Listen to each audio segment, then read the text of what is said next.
See, whatever you're doing, however you spend your time, that tells you who you are. So think about what it is you like to create in your life experience.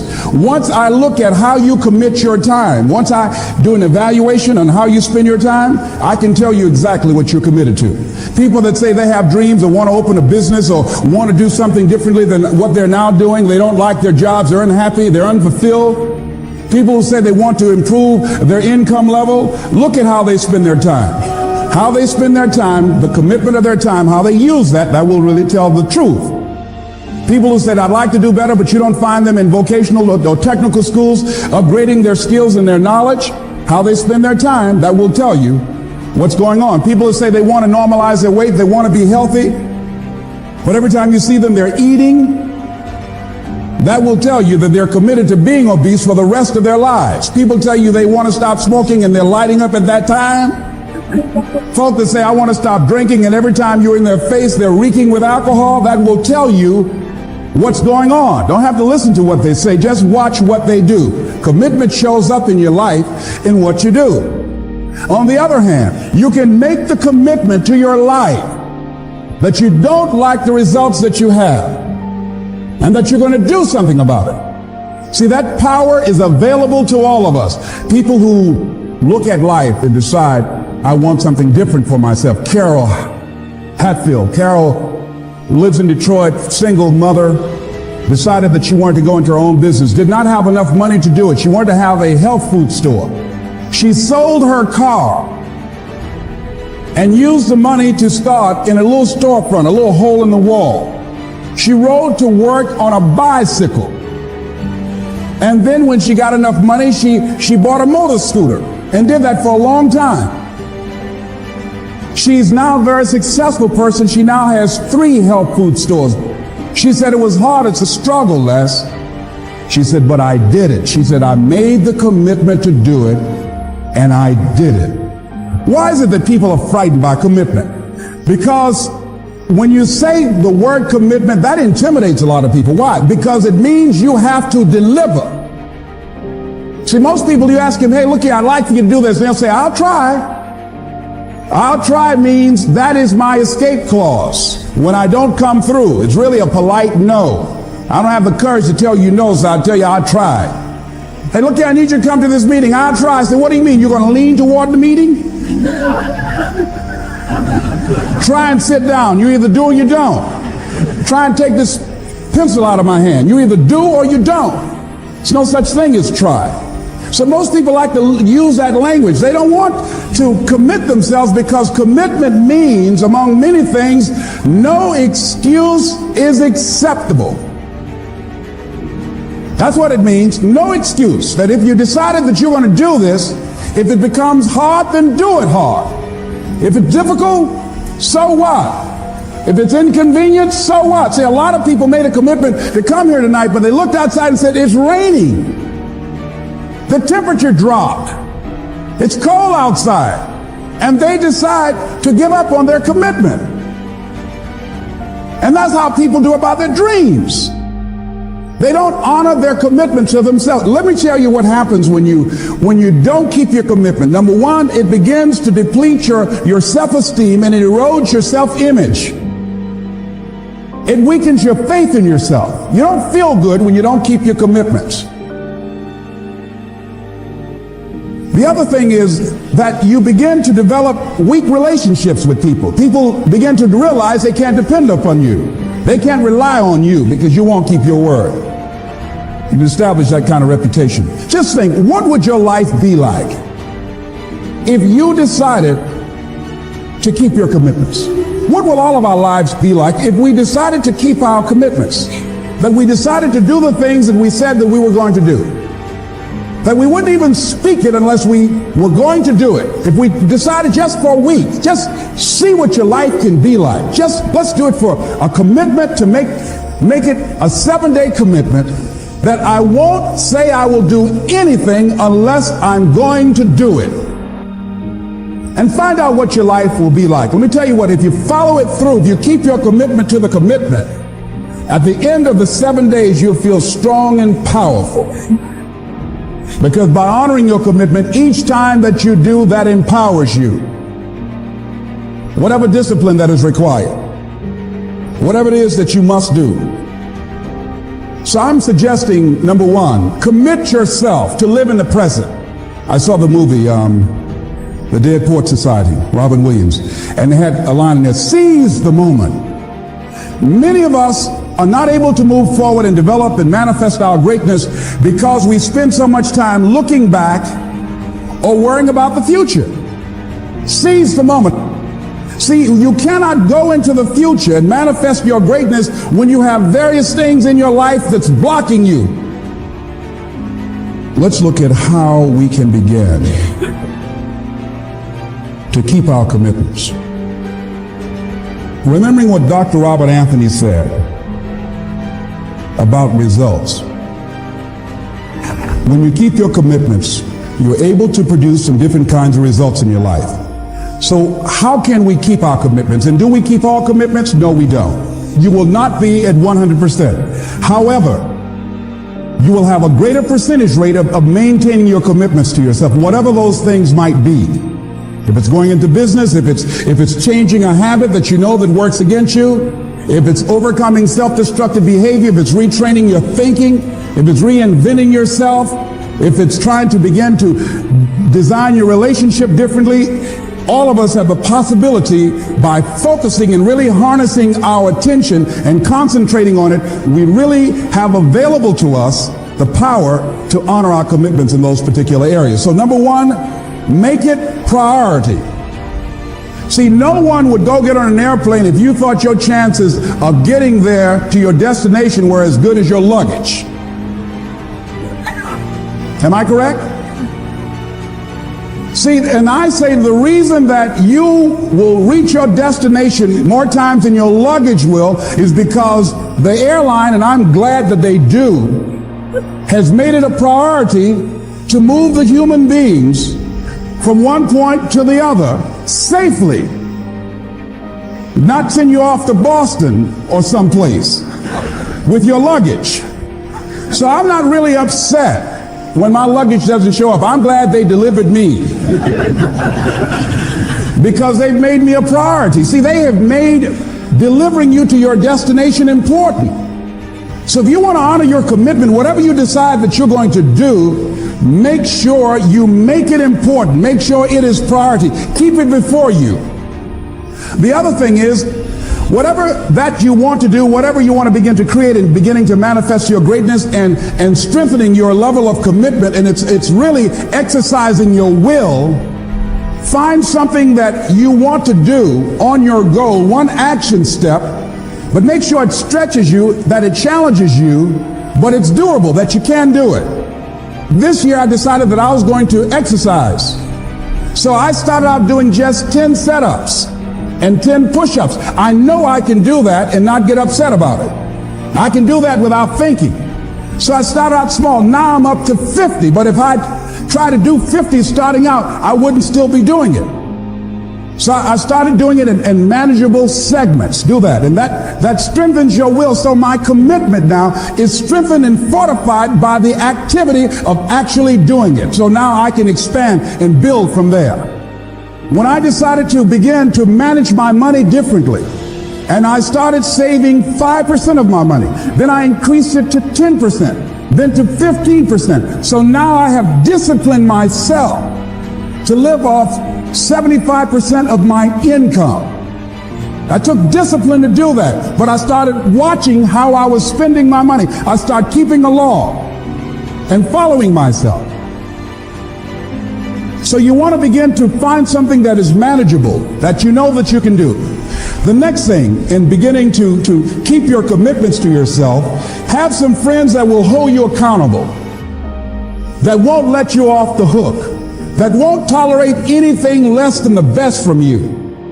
People that will support you in this new way of being, in this new state of consciousness.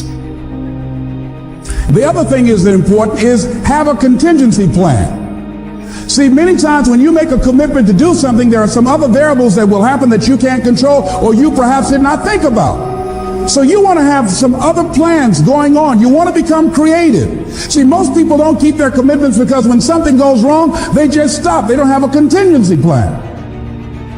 So they don't know what to do next. Start being creative. If you challenge yourself, many times we say, I don't know what to do. And I always ask myself, but if you did know what to do, Les, what will it be? That activates another part of my mind. I start thinking about the possibilities and just experimenting.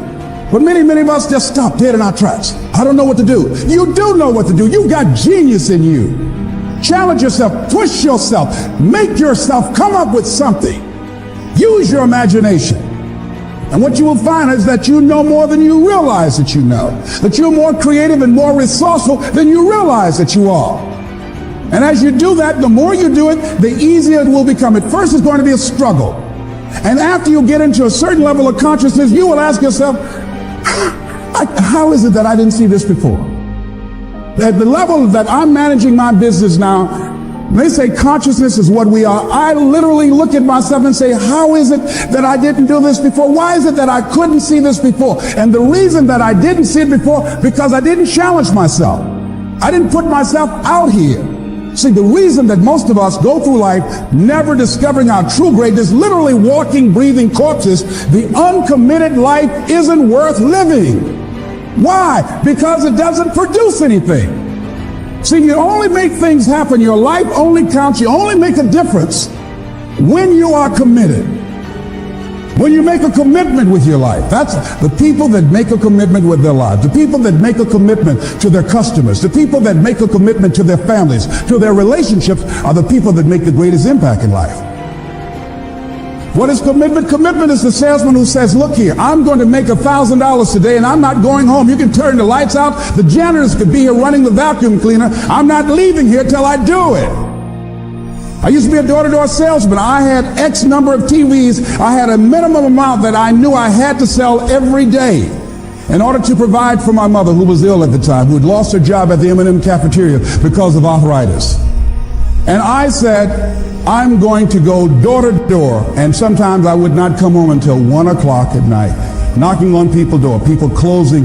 What do you want? Would you like to buy a nice working month's television set, no money down? No. What about an Emerson TV? No. Thank you very much. Do you know anybody else that would be interested? No. Thank you very kindly. Knock on another. Hello. Would you like to buy a nice working television set, no money down? No, get away from our door. Thank you very kindly. Do you know anybody else would be? Yeah, my cousin, he lives 2 doors down. Thank you very kindly. I tell him you sent me. When I heard your cousin told me that you wanted to buy a television set, told me to come here and talk to you, we got a special discount for you. Yes, come in, I'm interested. I would just keep right on. I would not go home until I did it.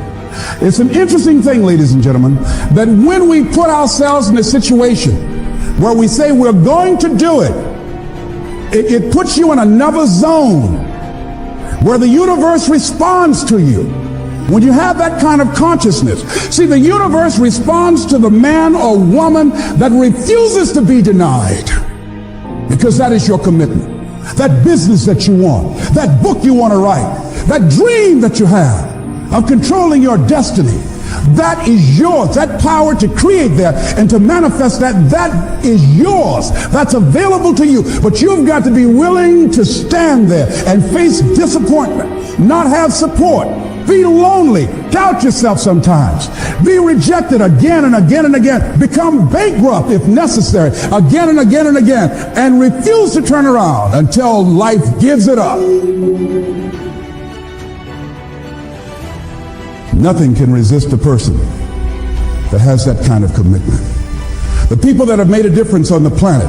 When John F. Kennedy said, we will go to the moon in the next decade, he spoke it. That was a commitment, and people shared that vision. People bought into that. We've had all kinds of examples in history where people have made declarations, who have committed their lives to bring about a difference. There are people who are taking a stand today against hunger. I guarantee you it will be a part of our past at some point in time. Someone took a stand against polio. It no longer plagues us as it once did, because someone said, it is my commitment to eradicate it from the face of the earth. Someone made the commitment. The reason that we're here and enjoying the democracy that we have, someone made a commitment that whatever is required, if it means that I die, I remember Paul Robeson, and that's how you must be. Commitment means standing up for your life. It means honoring yourself. It means It means beginning to say and to see and recognize your alignment and oneness with the universe, and that you are a channel for life to express through. And we short-circuit it with anger. We short-circuit it with fear. We short-circuit it with envy.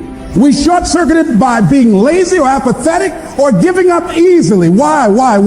We say, oh, it's too hard, it's too hard. We don't challenge our spirit. Ladies and gentlemen, there's nothing as powerful as the human spirit. You can't destroy it. You can pervert it, but you can't destroy it. I was reading Man's Search for Meaning by Viktor Frankl. What a powerful book. I'm reading it now for the 7th time.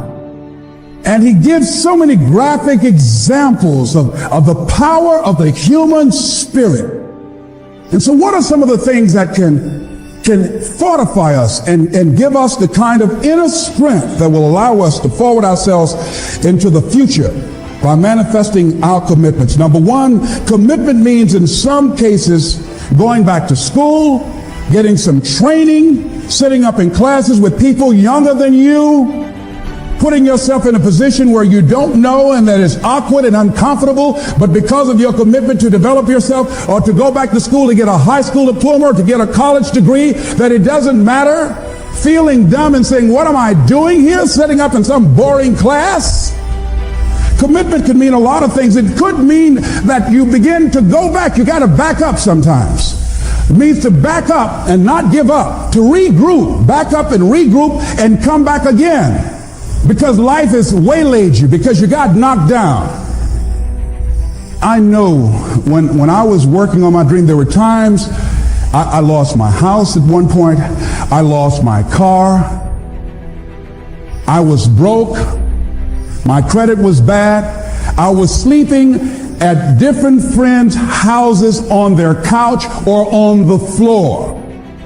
There were times, months, that I slept on the floor of my office and got up early and dressed before my staff got there to give them the impression that I got there early before they did. And we all pretend not to know what we knew, that the boss was staying in the office. So we never talked about it. But I refuse to give up on my dream. And what happens? They say, you know, in the prosperous years, you put it in your pocket. In the lean years, you put it in your heart. It makes me appreciate it even more. Even more. I wouldn't trade it. I wouldn't trade it for anything. The disappointment, the pain that I've gone through by keeping the commitment.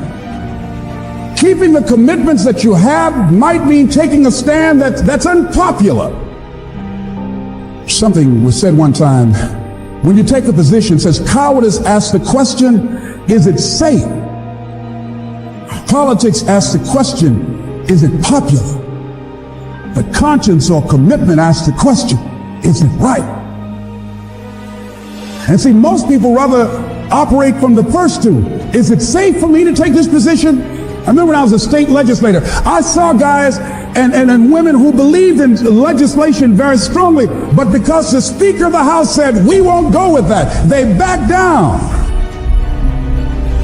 And they felt bad about it. They wouldn't take the position because they didn't want the Speaker of the House to be angry at them. They wanted to be all right with all of the rest of our colleagues. See, it takes a great deal of strong courage and commitment on your part to step out a line. You know, Henry David Thoreau says, a man doesn't keep pace with his companions. Perhaps he's listening to the beat of a different drummer. Let him dance to the music that he hears, however measured or far apart. When you are committed, you're dancing to the beat of a different drummer. Don't expect people to understand you. Don't expect it to make sense to anybody why you've got to do this, why you have got to go, why you leave. This is a good job. I'm going. They pay you well. I'm going. You just a few years from retirement. I'm going. Why? I don't understand. You don't have to. I'm going for me. Because I've made a different kind of commitment with my life. This is something I have got to do. Commitment. It means taking a stand. Taking a stand for you. It means delivering. It means coming through. What if you don't keep your commitment, Les? What if you give it everything you have and you come up short? Or if you don't give it everything you have, what if you get weak along the way and you throw in a towel on yourself, you surrender to your emotions? What then? A lot of people become discouraged, they become frustrated, and they say, oh, what the heck? And they go back to doing what they were doing before, saying it doesn't work. Here's what I suggest. Number one, that does happen, so take total responsibility for it. Just own it. Don't make any excuses on why you gave in or why you didn't come through. Just own it and face the flak, whatever it is. Stand up inside yourself. The next thing is, assess the situation. How did you get here? What happened that you broke down, that you had a breakdown and you surrendered? What happened? What was going on? See, when I used to go on a diet, and I no longer do that, I've made a commitment to a healthy lifestyle. I used to eat up until 12 midnight on Sunday. Anything that wasn't moving. And on Monday, I would get up and eat a fruit, get a light fruit breakfast, and for lunchtime, I would fix some broiled chicken and meticulously peel the skin off and eat the chicken, and then eat the skin.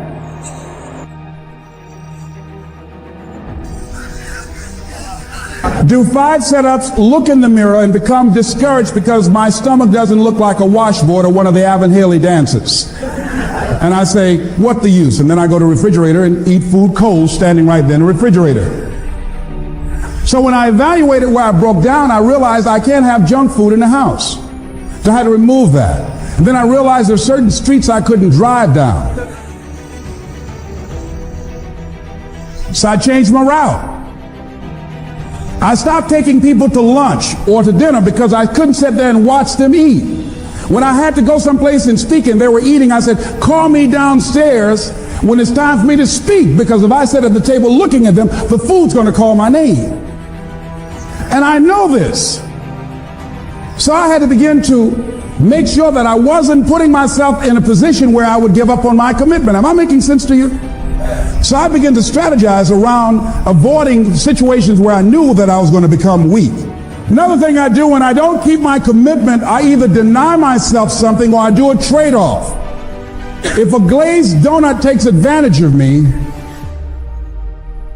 then I require myself to do an extra 25 setups, or I walk for an extra 15 or 20 minutes because I got a hammerlock on my head and say, come on over here. So you might have to deny yourself something or do a trade-off. Do something that will offset it. The other thing is, start again. So what? You fell flat on your face. So what? Start again. Learn from the experience and start again. Don't count yourself out.